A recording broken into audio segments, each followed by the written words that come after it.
Kelly, you're muted. I don't know if you wanted to be. Oh, thank you so much. No, I don't. Thank you. So again, my name is Kelly Goodman Schaefer. I'm President and CEO of the Bedford County Chamber of Commerce. And this is our first educational program of 2024. We will be talking about workforce wellness, and today and tomorrow, specifically talking about managing stress in the workplace.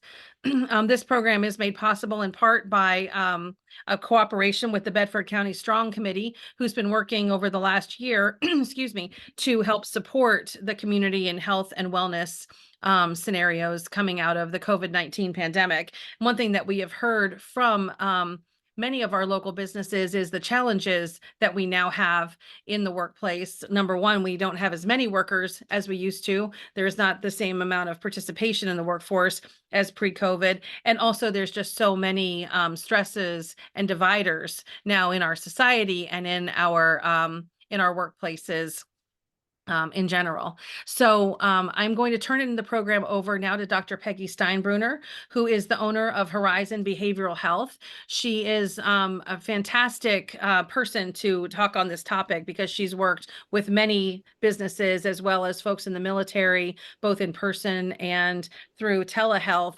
And she's presented for us a number of times before, so we know that she does a great job and is very passionate about this topic as well. So it is my pleasure to introduce Dr. Peggy Steinbruner. I'm going to turn my camera off so we have her full, she'll have all of our full attention, and we'll ask you to turn your cameras back on at the end for Q&A.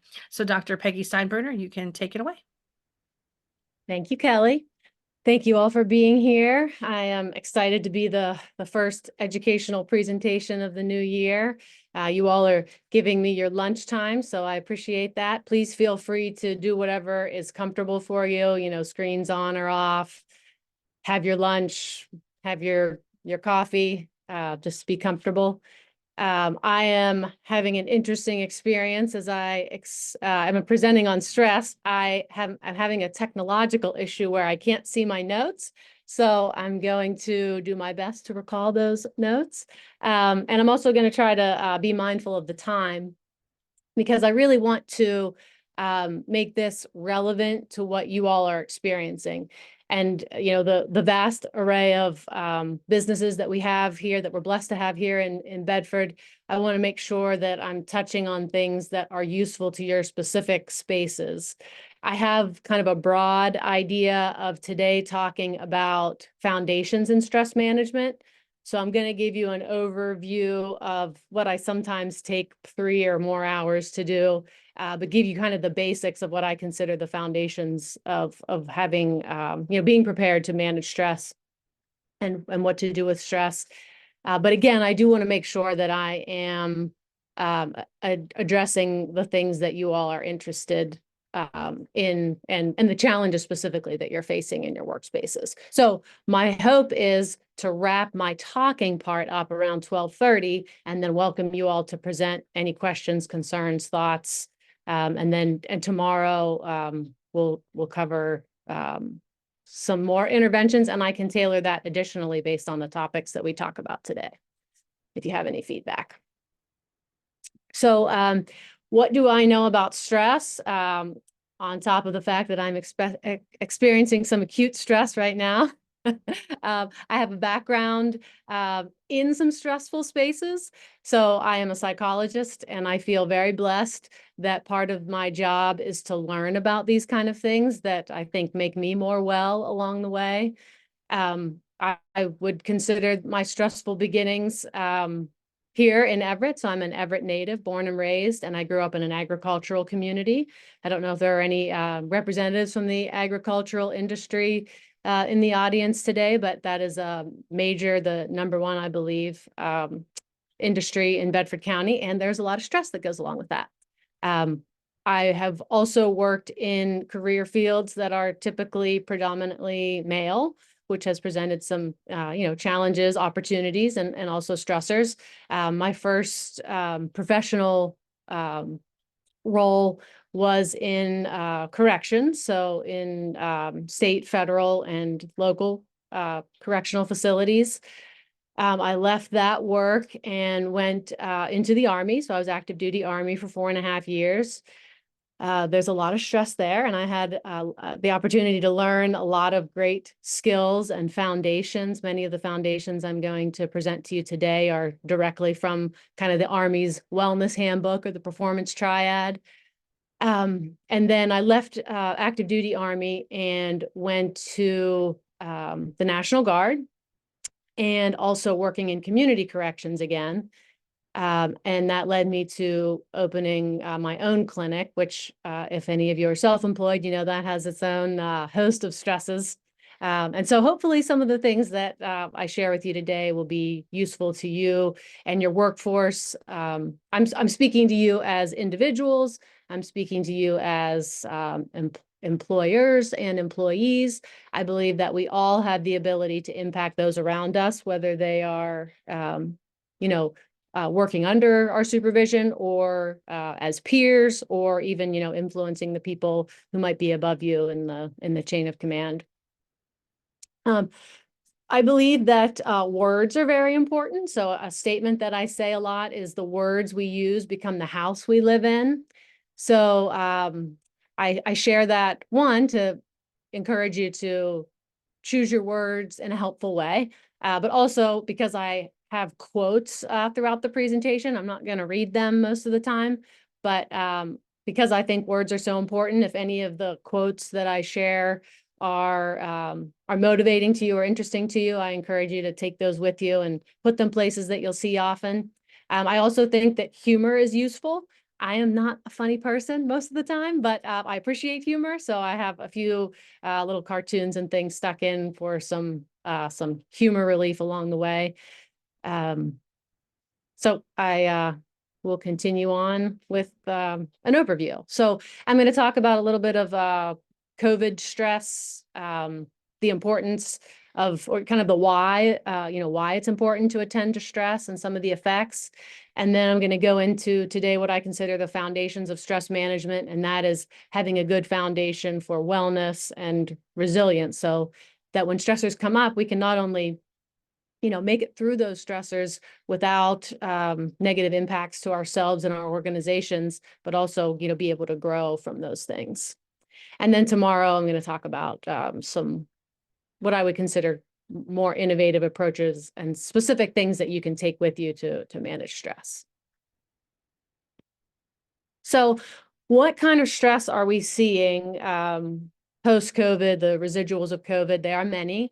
You likely have experience in this. If you're a human person on the planet Earth, you have experienced some COVID stress.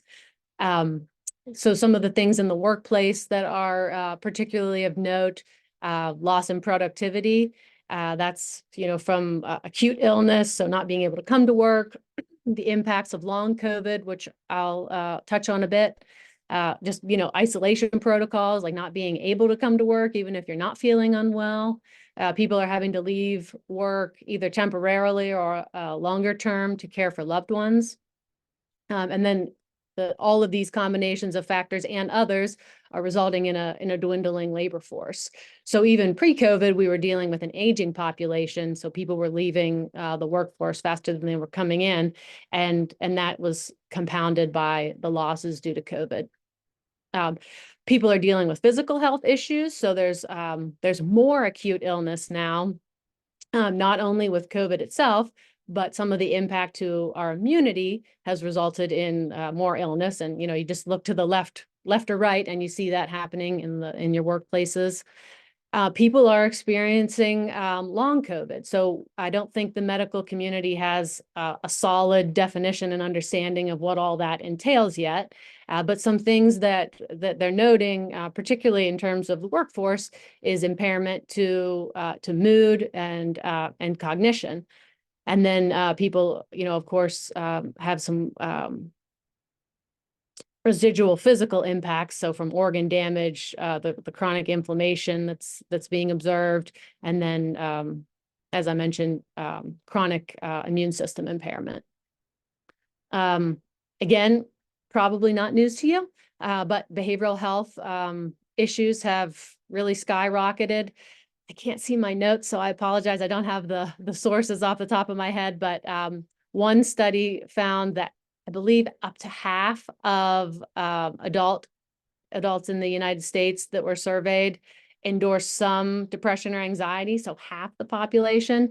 And another study indicated that referrals and diagnoses for anxiety and depression were up 25%. So the distinction there being, you know, a clinical diagnoses and services being sought were 25%, but just people in their everyday lives without seeking some kind of clinical care diagnosis was half. The issue of cognitive decline is of serious concern, especially when we talk about managing stress, like having you know, the brain capacity to deal with all the various stressors that are coming at us. And this is something that is could be the result of both behavioral health, so depression and anxiety, and in combination with what we assume is more of an organic result from the COVID, having a COVID diagnosis. And then we're also seeing an increase in more severe pathology, so things like psychosis, seizures, and suicidal ideation. Some factors that influence the frequency and the depth of these stressors include some of the things like the degree of the change in routine that occurred. Again, during COVID and post-COVID, our routines have changed in different ways. And based on the things that are happening for the people around us. So, you know, if our families are sick or there's people at work that's sick and you're having to, you know, pick up work from other people being out. Something that I think is really interesting and important, modifiable, is that perfectionism at all levels has been associated with worse outcomes from COVID stress. And I say at all levels, so they've looked at perfectionism in the individual. So, you know, how much someone expects perfectionism of themselves and the people around them, and then also at systemic levels. So we don't always have the opportunity to change a system, but I do think we have the opportunity to influence systems. And perfectionism is something that, although, you know, being based in kind of trait characteristics can be difficult to change, it is something that's modifiable, whereas some of these other things are not. People who are more isolated tend to have a more negative outcome from COVID stresses. And then, of course, the resulting financial stability, whether that's from not being able to work, if you're self-employed and, you know, you have impact to your supply chain or workforce. All of those things can impact how much COVID stress impacts the individual. So we had our kind of COVID specific stressors, and then of course the major life stressors and day-to-day life stressors did not stop during the course of COVID. So these are categories of stressors that people frequently indicate as impactful in their lives.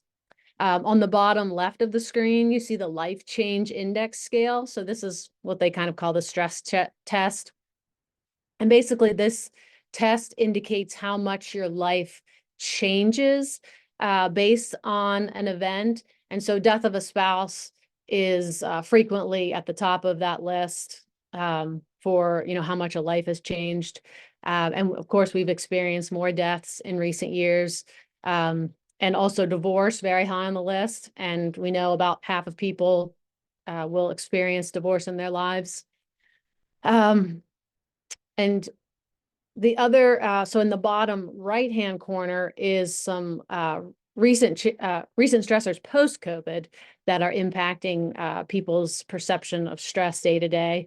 And so this is, you know, a combination of world events that are somewhat unprecedented in terms of the number of things occurring at one time that we're aware of and so acutely aware of because of social media and other online avenues. So rises in prices, supply chain issues, global uncertainty, specifically Russia. And this was back in 2022. So, you know, we know that there are more conflicts that have came about since then. And then, yeah, so these things are still happening. on top of and alongside of the stressors with COVID specifically.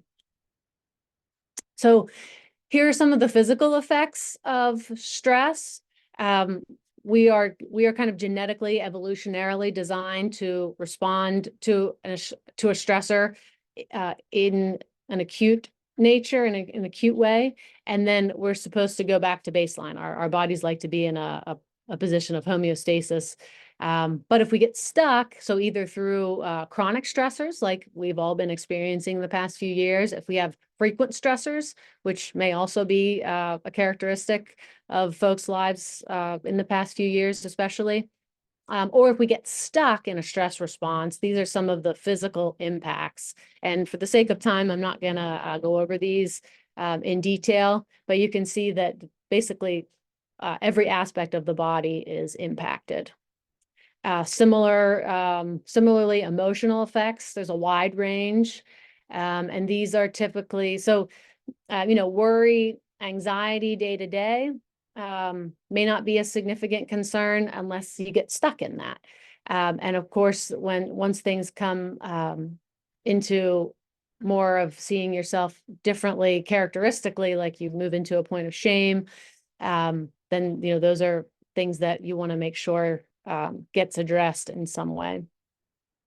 Again, I'm not going to go into detail, but these emotional effects, if you experience them briefly, not abnormal, but if they're long-term or they impact the things that you need to do in your life and your enjoyment of life, then it's something to pay attention to. And then the third kind of arm of effects is behavioral effects. And these are really the things that if any of these things are happening, then you need to direct some effort in terms of stress management. And these are the things that we're trying to avoid with these kind of chamber-sponsored events, ideally preventing the acting out and behavioral impact of stress. And then this is the last doom and gloom slide, I promise. Why that's so important, attending to the effects as you experience them. You can see that pretty directly and indirectly, the effects of stress can culminate in now the top 11 causes of death in the United States. A lot of these forms of death are related to inflammation, impact to cardiovascular system and respiratory issues, and then also behavioral health concerns going untreated. So I used to talk about the top 10 causes of death, and I added the 11th, which is liver disease, because liver disease is on the rise, and there's, of course, speculation that that's due to increased use of alcohol or increased misuse of alcohol. And suicide also in recent years has surpassed kidney disease to make it into the top 10.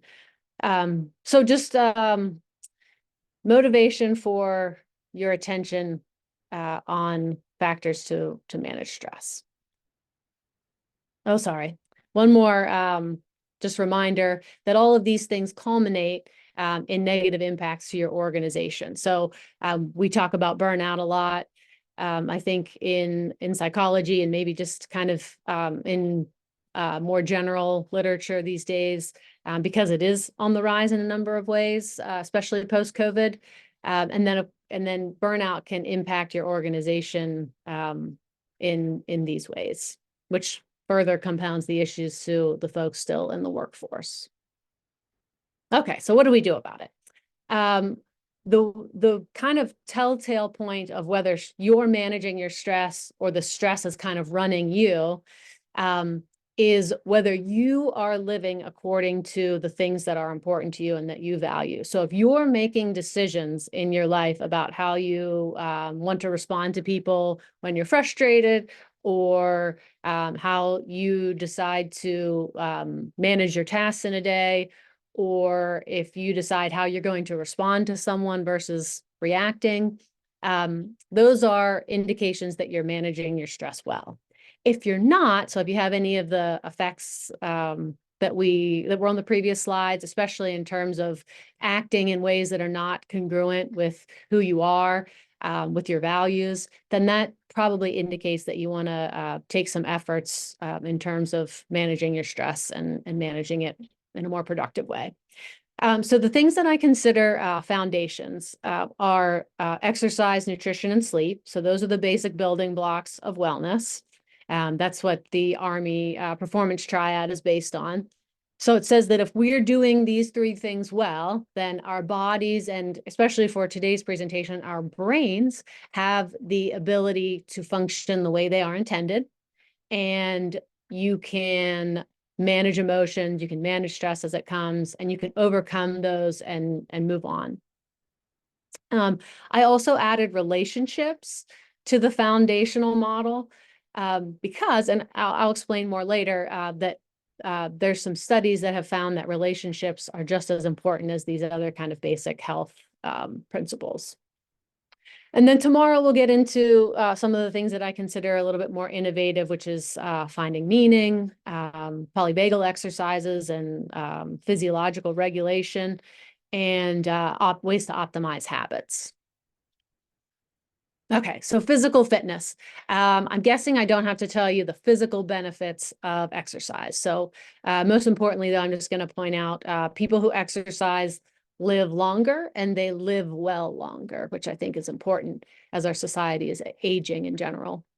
I think that people maybe are less familiar with the mental and emotional benefits of exercise.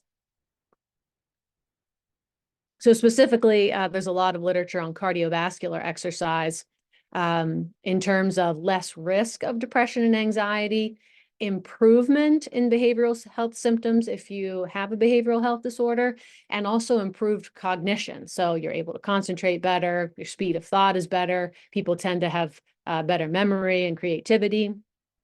And all of these things, of course, impact the workspace. There are two important things when it comes to physical fitness. One is getting a sustained amount of cardiovascular exercise and strength training. So activities kind of separate, like you take time out of your day to do some exercise. And there's also literature on the importance of not having a sedentary lifestyle. So if you see the chart off to the right there, that is an indication of the importance of the combination of the two. And so if you have a sedentary lifestyle, it's very important that you get that dedicated exercise time, and it becomes less important if you have a more active lifestyle. So I sit, talking to people and in front of a computer most of the day. So it's very important for, a psychologist to get that kind of dedicated exercise and to try to move as much as possible otherwise. So these are the guidelines for adults by the major federal organizations. So the American Heart Association, FDA, 150 to 300 minutes of moderate intensity or less time required if you're doing high intensity. And an easy way to tell the difference between the two is what we call the talk test. So if you're doing moderate intensity exercise, you should be able to hold a conversation but not sing. If you can sing, then you're probably not working out intensively enough. And if you're doing vigorous exercise, then you wouldn't be able to say more than a couple words at a time.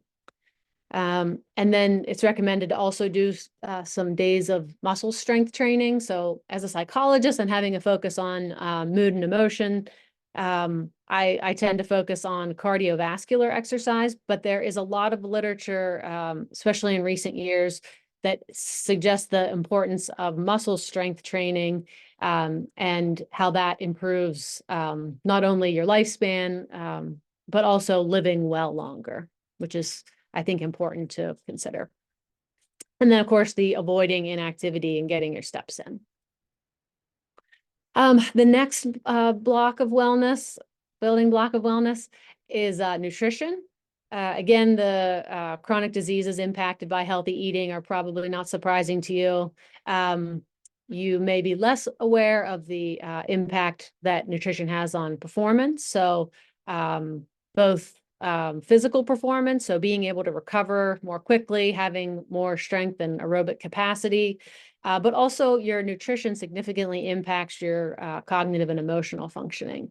So an example of that is most people complain of having a little bit more cognitive fog in the mid-afternoon, and that's typically an impact of what you've eaten for lunch or not eaten. So I like to think of nutrition like a car.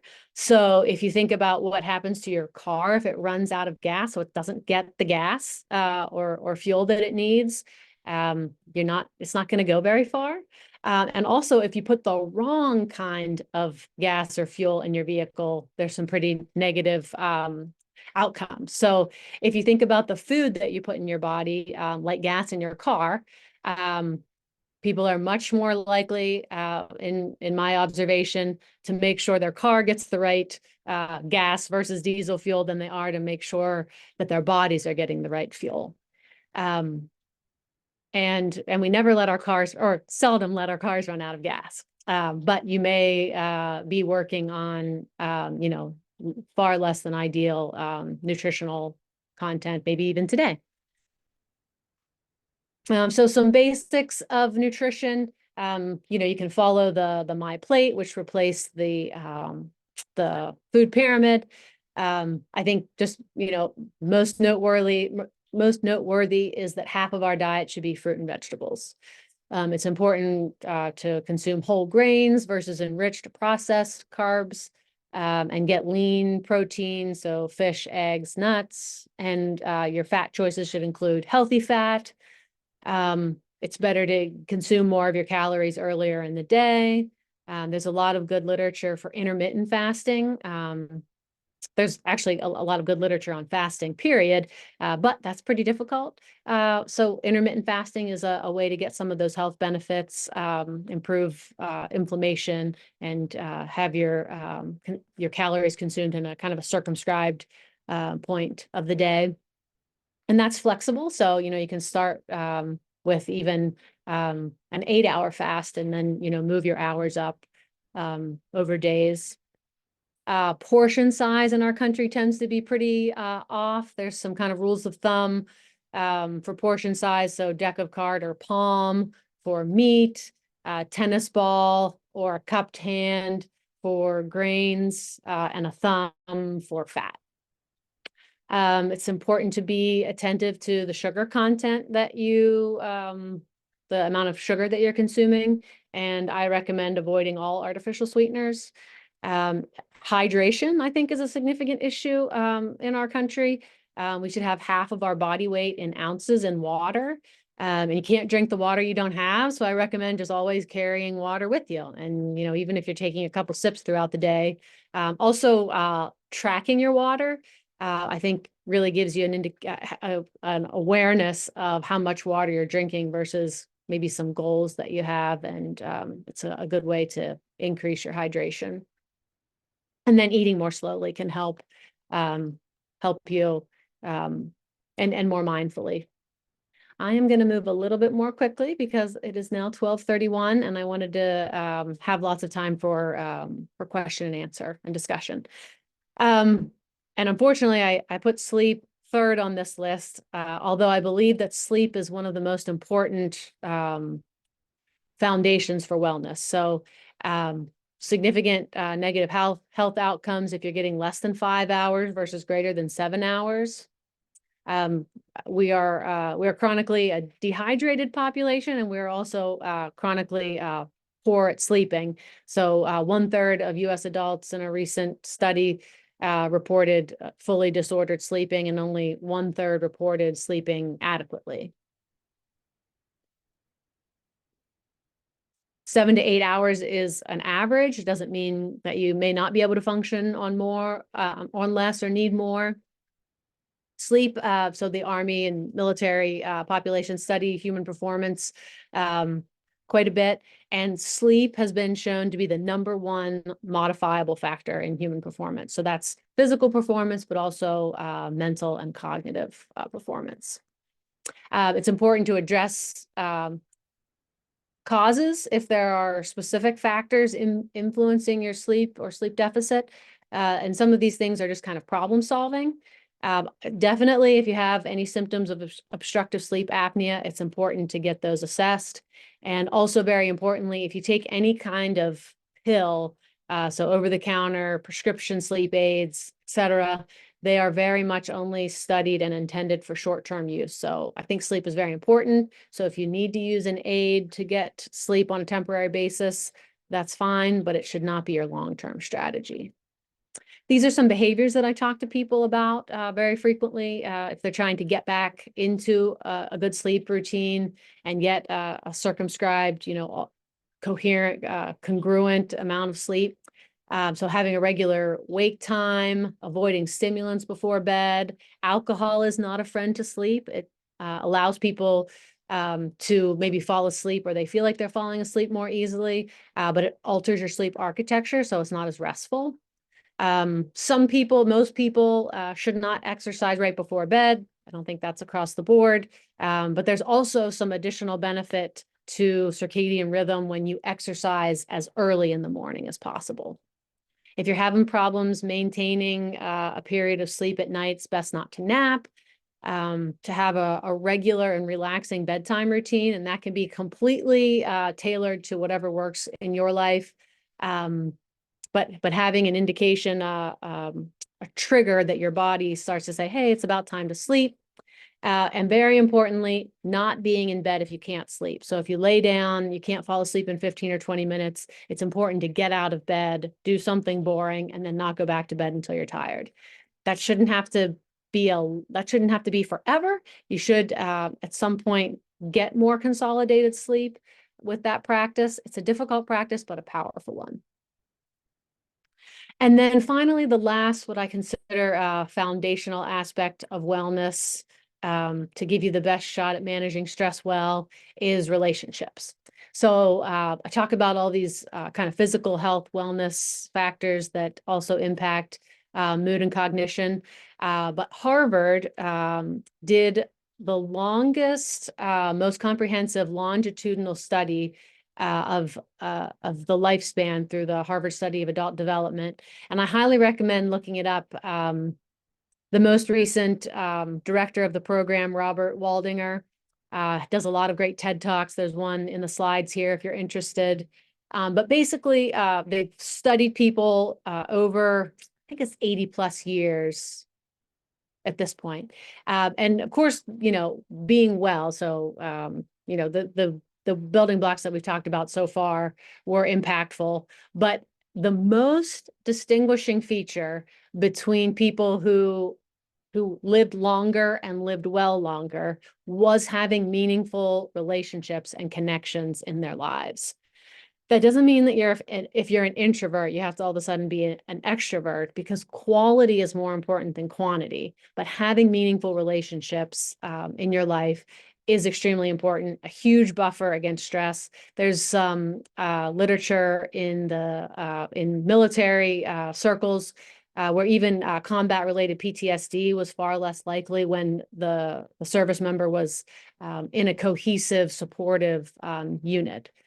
So just so vital to our overall wellness and ability to bounce back from stress and, potentially traumatic situations when we have meaningful and good quality relationships. And one thing I'll say, final thing I'll say on that is epigenetics. So I listened to a lecture recently where was a psychiatrist, I believe, was talking about impact of medication. And he said, if you want to have a happy life, choose your parents wisely. If you mess that up, have a great childhood. And if you mess both of those things up, have great relationships. So genetics are not our destiny, like what our genes say, but epigenetics is. So it's the interplay of our genes and our environment. And there's just huge buffers by having meaningful relationships. So hope and community are a very modifiable, very significant factor in our lives. And I hope that you can find that in your workplaces, that you can be a positive influence and you can experience the benefit of the positive influences around you. So I am a bit over, but I appreciate your attention thus far, and I want to just open it up to discussions, questions. If you're having specific stressors in your workplace, or if you have questions about how to implement any of these foundational aspects, I'm very happy to address any of that or anything else. Do you want to unshare your screen? Mm. And then I can pull up everybody, I think. And everyone's welcome to turn your cameras on if you would like to. If you have any questions for Dr. Steinbruner. Not, I'll ask a couple questions on behalf of some folks who aren't here today, but sent me some suggestions, some questions that they'd like to hear. So Dr. Steinbruner, a lot of the stuff that you were talking about today are things that we can do personally to help our own stress. How would you recommend trying to apply some of those things for your workforce and encouraging those things for our teams? So I think talking about wellness is important. And I realize, and I'm very open to feedback about specific struggles that you have. I realize that time is a huge factor. So, in my, I, have the opportunity to lead a clinic here, and I know that my time is very limited. So I work wellness functions and aspects into like our staff meetings. So we have a staff member who one of her tasks is kind of staff and provider wellness. And so once a week, she presents something on wellness, something that we can either do in the moment or is very low time burden. But I think talking about it, if you have the opportunity to have set aside time to do a staff walk or a staff run or those kind of things, that's fantastic. I don't know if a lot of people do have that kind of time. You can if you have the opportunity, give people time off to do wellness activities. You can build wellness protocols into your benefits, like a gym membership or time off to volunteer in the community, because that connection to our communities is so important.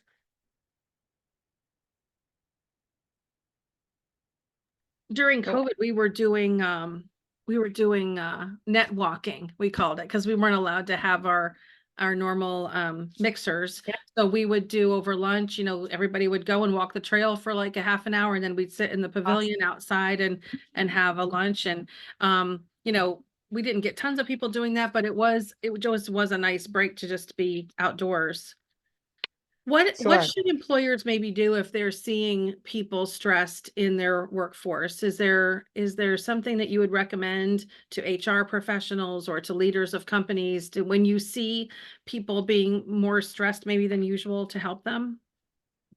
Sure. So talking with people, I think is huge. It gives the message that you care, either as a supervisor or an HR professional.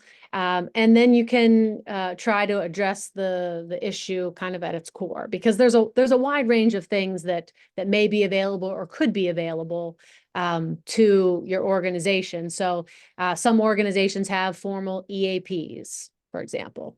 That's a great resource. If you have an EAP, make sure you're talking to your folks about it, because many times people either don't know about it or they don't know when to use it. So I think there's maybe a tendency to see EAP as only for people with really serious problems, when really EAP is a preventative tool.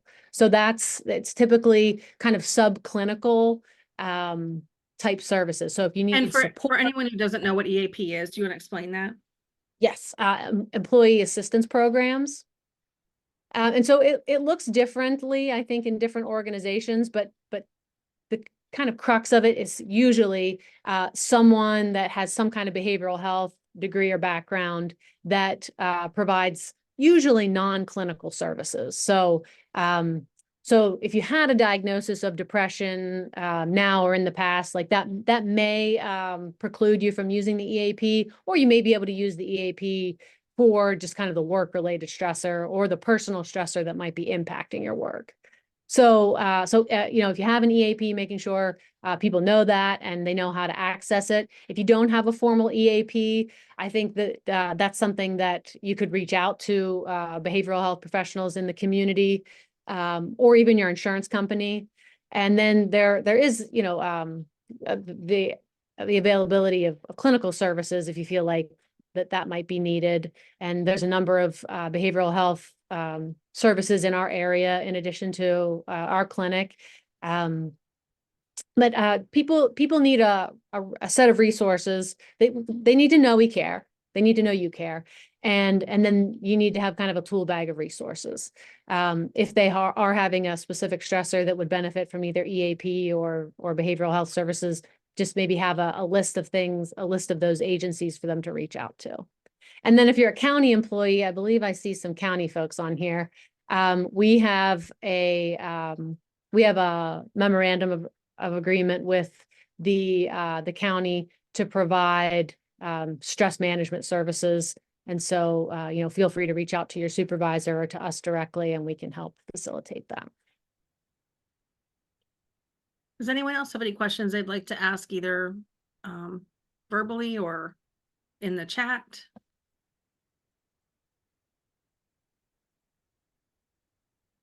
All right, I have one more quick question.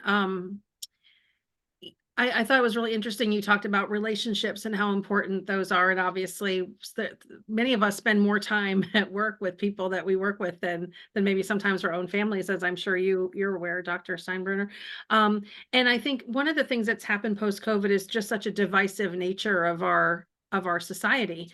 And it's hard to not let all of those those beliefs and belief systems permeate into the workplace. So how would you recommend for leaders of companies to try to build teams, especially in this post-COVID society that we live in? Sure. A couple of things come to my mind. I'm going to try to bullet it so I don't forget to touch on them. So one is compassion. 2 is finding common ground. And 3 is getting along doesn't mean you have to agree with the person on everything. So the first point, compassion. We are all better when we are better, when each individual is better. So, and all that is necessary for compassion is wishing for less suffering for other people. So it doesn't mean you have to agree with them. It doesn't mean that you condone their behavior. If you approach a situation with that baseline intention of compassion, just wanting other people to suffer less, I believe your interactions will go better. So I think that compassion is always a good standpoint to take. And, we're all better when we're better. So approach people with compassion. The second point I knew I was going to forget was finding common ground. Finding common ground. Yes, yes. Okay. Especially when you're in an organization with somebody, but also oftentimes across organizations, we have the same goals, right? We want, safer schools. We all want healthier workforces. We all want to get to the end product in your workplace. Many times we have similar or the same goals.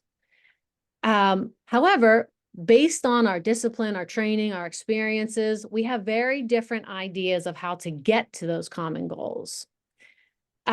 So if we can kind of come back to that, the fact that, find the common ground, even if it's, we all want X end state. And that could be, a less chaotic staff meeting, or it could be, more production in a certain area. If we can remember our common ground and then see where our differences lie and are there strengths in different positions and the differences. So, I think diversity makes us stronger. So people come to the table with different ideas, with different backgrounds and perspectives, and that can fill the gaps in another person's idea or space. So find the common ground and then seek to understand each other versus convince one or the other that that you're right or that they're wrong. Because getting along does not always mean we have to agree. Yes, and that was my last point. Yes. So, there are things I've never met a person that I didn't like a single thing about them. But we as human beings, we tend to have a negativity bias. That's evolutionary. That's just kind of ingrained in us, for better or for worse. We attend to the negative more. And so you have to, if that's your nature, if there's somebody that you're going to work with, find something you like about them and cultivate that. Compliment them on that. Keep your focus on that. Because you don't have to like a person or everything about them to work with them and be able to work productively with them. So we did get a couple questions that came in on the chat. So one is, are there any free online resources that we can access to help employees with wellness? There are many. So where to start with that? Would you want to maybe send us something and I can send it out to everybody? If you have some Yes. links or something like that, we could actually make that available on our chamber website, and I can also send it to all the attendees. Yes, I can do that. And if it would be of interest and I think I can work out the tech issues. Because we have a staff member that's tasked with staff and provider wellness, she puts all of those resources in a folder that we call staff wellness. And maybe I could share that with you. And, Yep. when I tasked her with that, I said, I don't want it to be something that people have to go and take significant amounts of time or money to go do. So like, it's great to go get a massage, right? But people don't have time and money to do that all the time. So we present these things in our staff meeting, hopefully to give a moment of wellness without, burdening folks in time or finances. So if you could, if you had the opportunity, if you have a staff meeting, if you could just, maybe present or talk about those things in the course of the meeting, that's just kind of a model that we're piloting and with some literature support. So, Okay. Any tips on coping with compassion fatigue? ooh, that's a good one. Yes. So Good question. all of the things that I talk about today have an element based in overcoming compassion fatigue, because in a lot of ways that's how I am coming at this topic.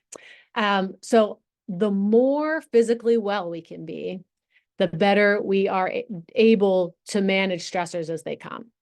I think that people in the health, the medical field in general, and I think, I have some firsthand knowledge of how it's impacted behavioral health staff, but we are, as a medical community, as a behavioral health community, we are struggling and frequently in a space of compassion fatigue right now, because referrals are up, staff are down, and it's difficult.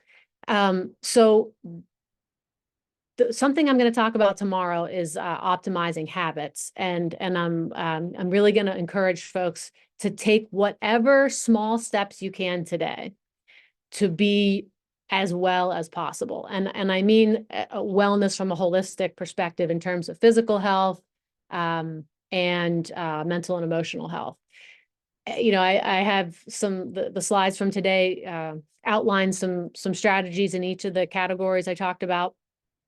If you can just pick one thing to do every day to make yourself more well, and to respect I think that this is in my slides for tomorrow too, to respect and value yourself enough to set healthy boundaries, to say no, to put your effort in directions that are invigorating to you, and that you get energy from, and that it's not taking of your energy, and really to just listen to yourself, listen to your body, listen to yourself.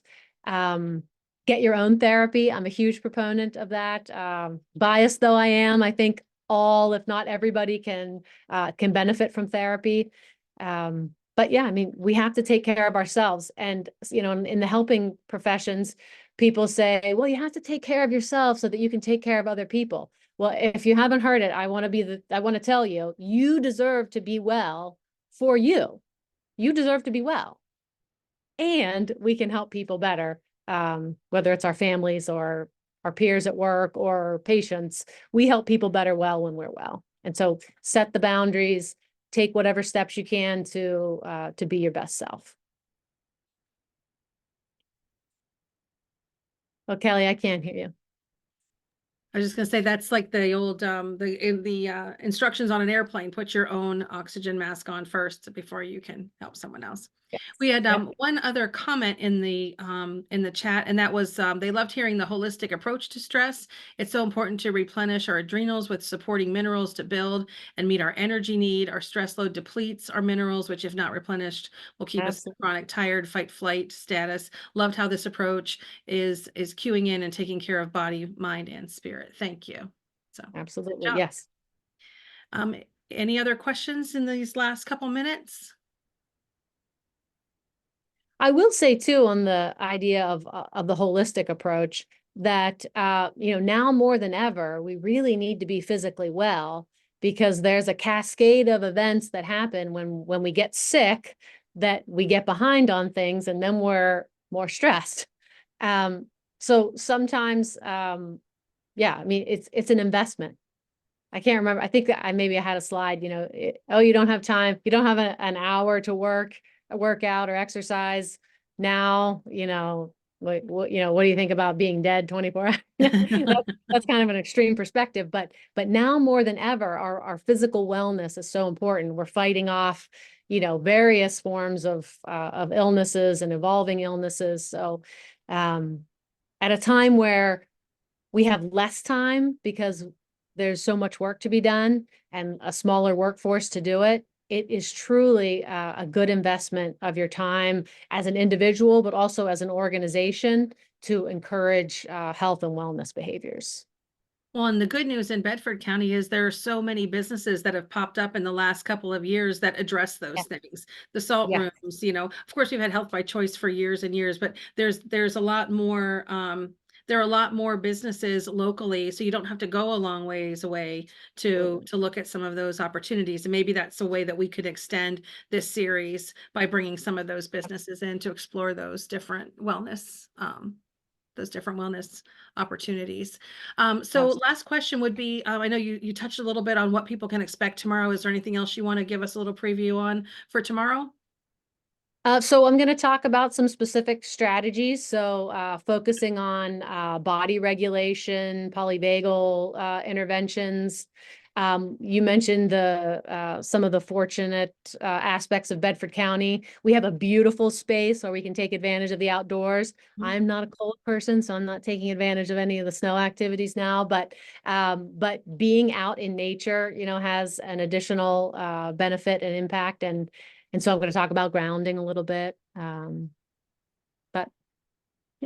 Well, that's very interesting, because we're just launching a new campaign this year called Find Your Adventure Bedford County Outdoors, where we're going to be promoting a lot of those things and providing some checklists and scavenger hunts and bicycle rides and things like that people can use as some resources. So we're glad to be able to contribute to that. If you'd be willing to share your slides with us, I can send that out to everyone. And again, this will be available on a recording if there's anyone you'd like to share the information with in the future. Hopefully we will see you guys very soon, tomorrow at noon. Christy Klinger said first day hike on 1/1 at Shawnee this year was great. I know they're getting more and more people out for that, and making that a New Year's resolution to get outside. And REI, of course, has a big, if you can even just spend 5 minutes outside a day, that's beneficial. So those are all things we can talk about as the year goes on. So Dr. Steinbruner, thank you very much. Thank you to everybody who logged on today. We hope to see you again tomorrow at noon. And if you have any questions or anything we can do for you between now and then, or even after then, just let us know. Yes, and please. Enjoy the rest of your Monday. Thank you.